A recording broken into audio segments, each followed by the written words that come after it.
akwasi on adwuma de tie sa na tie over na day gunshot I think say na won say adwuma na wo ye no say adwuma base ya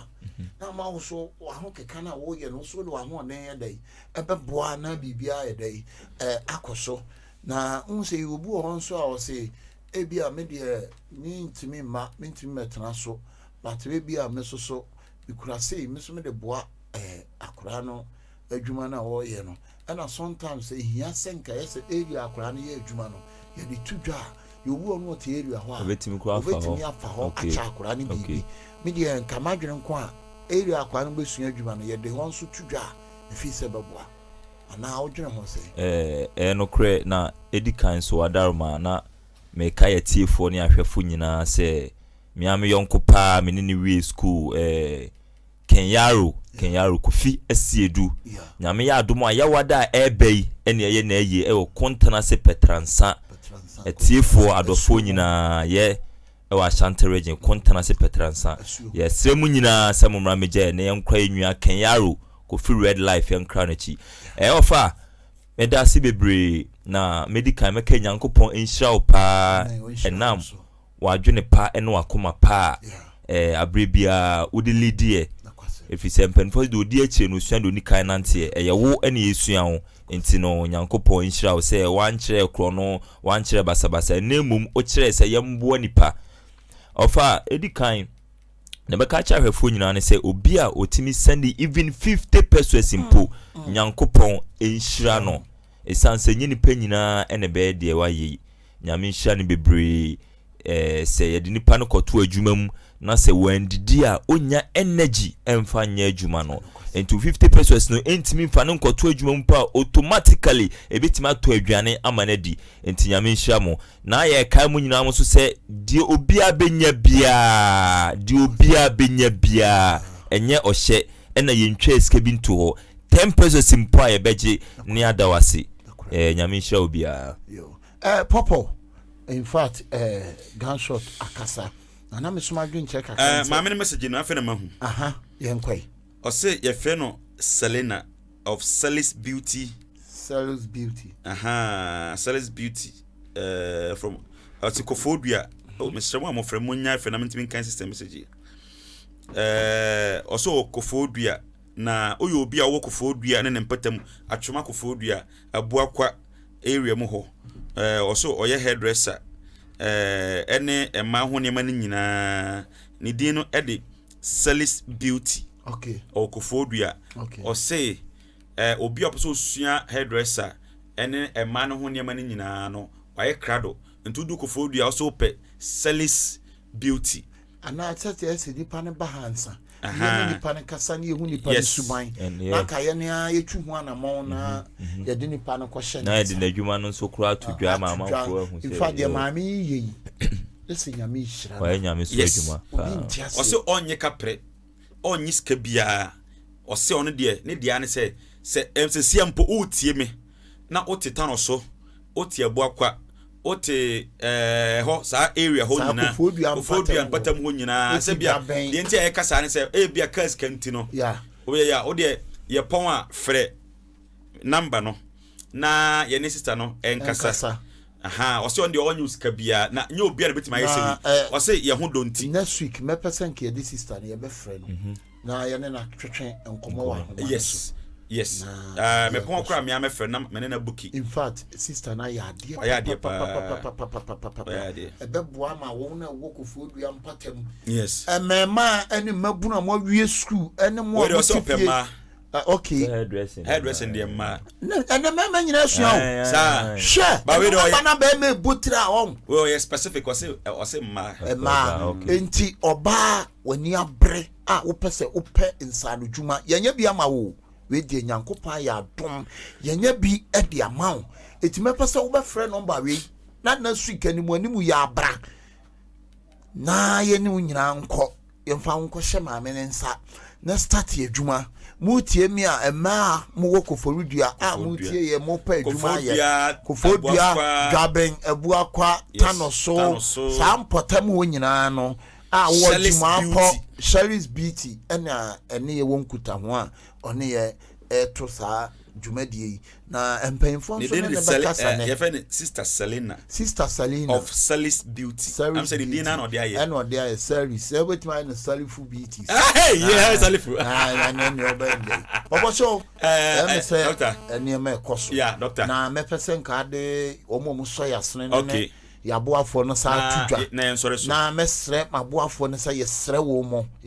mo enkura ne bia begu akire kakra bi omusu benya aba ye de support ne mpanyimfo ehwe na ye de wo makobia no na ye de wo moko eti papa show sister ya oha adwene pa o de say finish she makeover no she makeover ha me say program ye message nkwa no retata mo ne nkwa no et TV no ho a omotie me hala no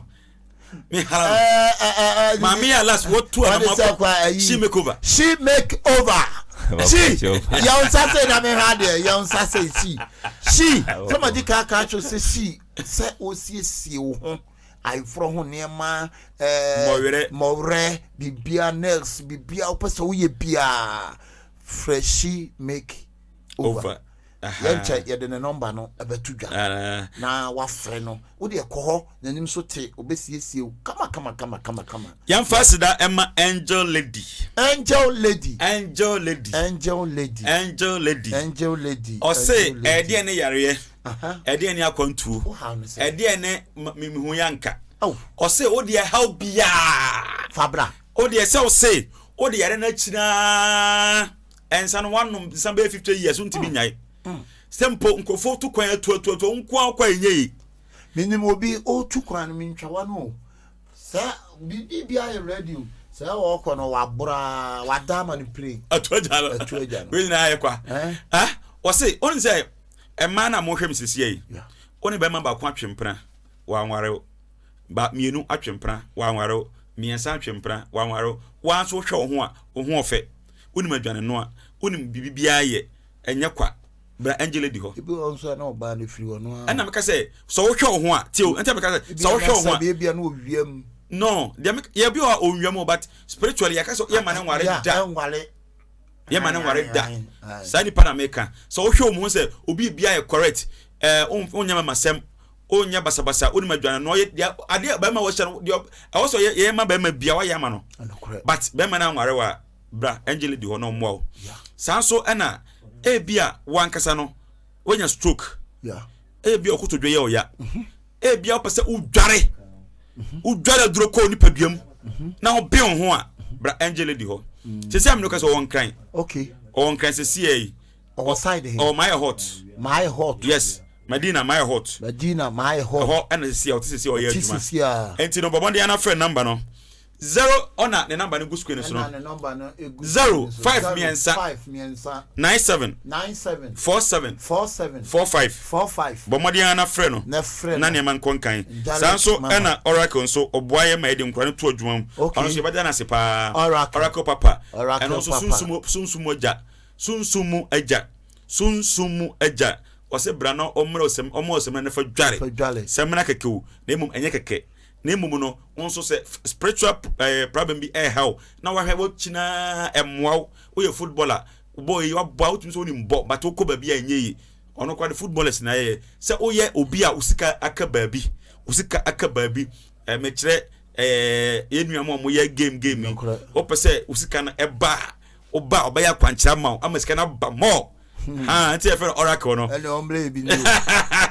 anti wo da bo made na friend no number 0205 03 61 aha bo made friend 0205 03 61 and na power so power si beji semina o si beji semina adwuma wura o se ne dia ne se o de bomodia ba bi o Ghana fa na brochire kwa na wa afre no okay na beji semina ne bi keke okay why semina special bi ase unim penifo police for penifo soldier for penifo titire aduntofo movie penifo ubedware a so we person je o kra enye o person o change your destiny a okay hey now you say obi na nam okwa Dr. Likey anya awurade Nyankopɔn pa ebo na o ya doye na nyame di wachi a o so obi an pɛ de oyi obi kura be ka no ko na Dr. Likey kura sɔre ya wan sɔre biem odaya wan sɔre wahu papa wo ye obi a onye o but ni brew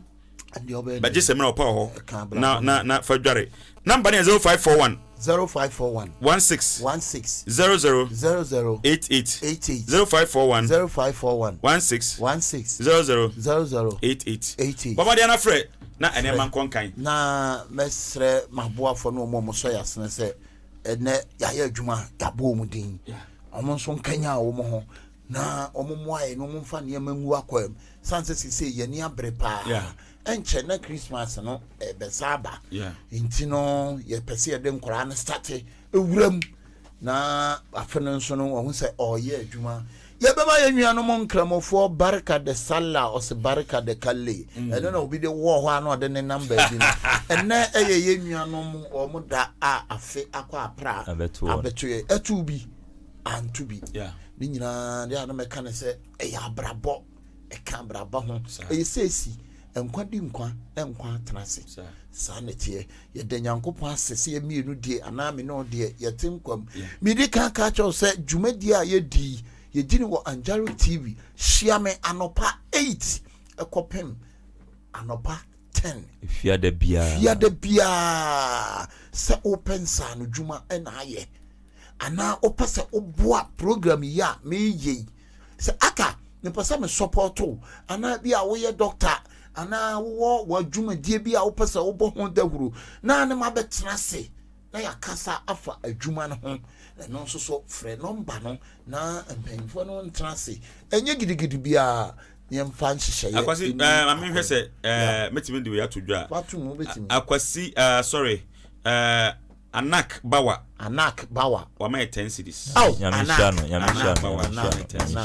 Sa Kodie Rose wa ma 5 cities Nyamishano Sa Kodie Rose omo amso omo mwa na yes e kan message na mo Kevin anochi so ma 10 pesos Nyamishano black Kevin wa twa obi awo Kevin twa 10 pesos last on the first or last ya go fit to afwan so ma 1 city afwa bia se no kwa no so Samapia so ma 2 city Samuel Apia Sami bia so apia ta so Ena Enoch Aite ama 6 cities. God bless you Enoch Aite so ama 6 cities. Enti sa pepe ena etie. Enti Awurade Nyankopon nye obi akese. Amen. Enti akwasi mi se ye wie de na se ye kwa no. Kakra me de meka ne se. Okay. Unsa me ka kire mo se love in mechanic no ya Ghana you dey you know. Okay. Ya den to aso na ya dey. Aba. Okay. Amanfo ehwe wo Ghana you dey. Okay. Ena ama Ghana TV. Okay. Ama Ghana. Ama ne homene so pa. Ama Ghana TV. Comic ne ma pesa wo hwe no. Tafu TV so ama ne homene so. No so but say dear koso pa Akakalito no so be nya no try God ko subscribe na sha and afin so Judgment Day you know Ashtown TV and so obehu onwuma a wote asase so a oye dey oye ansana Alibaba teacher Alibaba and so you know official Dr. Likey subscribe enumere 8 o'clock pia abun se demonya notification no na dem say konkran channels no doso ya santoa just a doso a lot of channels ana I akwase won say your program nso no o program a wo ye no TV so ebia na obi antimi ye me refi na wantimi anhwa o de why in previously nyina no okọ Atuna TV Atuna TV ATUNA Oko YouTube se sia o search ya subscribe okay se sia mi penipa 1000 woman subscribe se sia program ya ye day one ya started ye new company de ni nyina no ko subscribe na ehwe so want me an show we na mo bi ana bibi a ofre wo na wo de Jagi TV ana dwumadie ho mpamfo number e de be ma na wako subscribe na share Our Dr. Like programming. ATUNA TV. Our YouTube. Okay. Colombian cinema so asha comedian I say almost short video. And also come up. So next week, then you know Hano. Free next week you could be teacher Alibaba. Teacher Alibaba. Baby I say kono more than interesting. Alibaba. Maybe PS no. Yeah. Crazy. About teacher near Okwachra de na akwara nche na de one nada. Oh, akwara no fa furu we you akoma na duru ama akwara na akonyem akowu. Teacher na say wa. Ene to saade akohye ti akwara ne wo fa wo tene baabi no. Wo de na akwaduro so ye yi case ne de akogu akwara ne wo fa no so abone dama ma. Akwara ne wo fa se wono na ye saade no. Wa bra. Wo de make nyina akọ subscribe Dr. Likey official Dr. Likey TV a wo behu Hona teacher Alibaba no. Pacho channel ben or official Dr. Likey. No one not so. I'm 20 cities. Oh no one not. No one not. Ebusia for ebe na ya ye be. Teacher Alibaba no. Just say na only I spend love here no. Spend love company. Star bia bi wo colleague mo. Eti wo na we sam kwan wo. Eno de wo kwhwa no wo mu. Aha. Abuso for ye be na ya be maka twa so we street life ye de bo nipa. Wo a wo pensa no dwuma, wo tifie na wo konton sa no dwuma enya wo a wo pedan. Mr. Obi timi fra me aka me dan ta mason say enye no ye nuru ho. Me se wo a wo pensa no dwuma asua carpenter fitting mate just niema bebre frɛ number na a good screen na se no na ye mo ana obi os me pese me boa udwuma die mobile money number no ene gu ase no sanse ye mfa ya ase hunu nhyɛ ne ya ben o moa ene me so me moa ene betimi amade o tifia onya adwuma nsua no ene obesua sa adwuma de wo Angelic TV sia me Dr. Likey me ne me dom gunshot papa so ye doson na anopa 8 o'clock kopem anopa 10 na ye di aba wiye se wantimi anhwen so de a na wakọ YouTube ATUNA TV wakọ subscribe ye no wa hanyina wo benya no ho wo wutua bi wo wantua bi nyame nsraw mesra mo na program ne enyina mo ne nyina ne ye moa ye nuanom nso a o mu ni nsa no dwuma eye memi no mi ne wa sede sa ye boa na o mu so nya nsa no dwuma eye metia wo bia metia tafofo kona si zongo ru barka de sala jaru fuseni barka de sala sidof ye kase ye boba four corners obia ye chia obia four corners na ye no four corners four corners de na unti kromu ha da bi se mi nti asem na me ko nti na ye kogu akiri bia no se den na ekoso man feza fi achi ho na ye den enam ho enam bibia obala agi di go sidof mo so ha ho so koso bibia efiti sabre yi ko nyina enti ye di sala no ho di sala lo ne ye di your friend ya menu ya na ye di no edema ho nam bibia we feel kama eti abusuafo pa woni kire ho gunshot we dey seconds tiawa mechia medofo bi ewo German abrochime mu tena ye nyame hyan bebre one ne godfather ene ne god nyame hyan bebre tena one ne godfather ne godmother ne afi mechia ye tiefo nyina na de meka che obi bia ne se wa oboa 10 pesos up to the obi aboa bia nyame hyirawo na de wuye bia enye ye sene bia edase ne ye se hia obetimi anya bia aboa nyame hyira bobia no hyira nyankramfo nyina bye bye papa so we dey tiawa mechia technician Ike so na wa boa adwuma studio new studio na ye no na ye kumasia open studio nice pa on ye on gina small sa no o studio bia mo fan to na nim na me ha de camera no onu amfe na mechia obi bia den nyina hwe na mechia adwuma wura Mr. and Mrs. Bonsu omo no ya power ne yire omo do edo mama no mama dido mama French mu dido friend dey dane mama ne tibeka say I say hey Miura ene abo no nsia me mampi so gani papa so na papa na say me wodi enka na ma ko hye